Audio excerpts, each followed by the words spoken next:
I rise in support of S30, the Truth-in-Caller-ID Act of 2006, which addresses an issue that Mr. Barton and Mr. Engel and the Energy and Commerce Committee have been working on since the 109th Congress. In fact, back in April of this year, the House passed our version, H.R. 1258. The legislation protects consumers by prohibiting the deceptive practice of manipulating caller ID information, a practice known as caller ID spoofing. Everyone is now familiar with the caller ID product that provides to a consumer the name and number of who is placing an incoming call. And Madam Speaker, unfortunately, caller ID spoofing is yet another tool available to criminals to hijack the identity of consumers. As with other scams, the Internet is making caller ID spoofing even easier today. There are websites that offer subscribers for a nominal fee a simple web interface to caller ID spoofing systems that lets them appear to be calling from any number they so choose.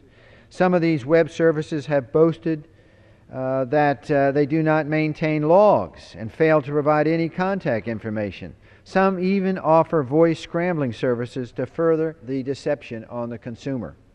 The FCC has investigated the spoofing problem, but currently there is no prohibition against manipulating caller ID information with the intent to harm others. Today's bill remedies this problem. This bill specifically prohibits knowingly sending misleading or inaccurate caller ID information with the intent to defraud, cause harm, or wrongfully obtain anything of value. Deception with intent is our target. We drafted and amended the language carefully to ensure that we only prohibit those practices intending to do harm.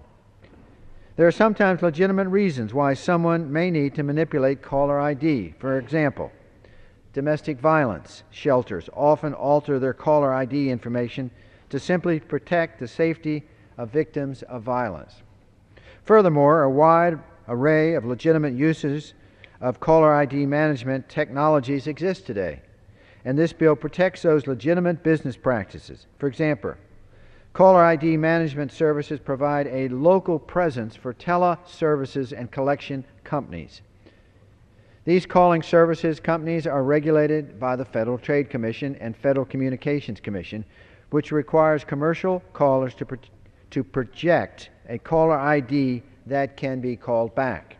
This bill is not intended to target lawful practices protecting people from harm or serving a legitimate business interest.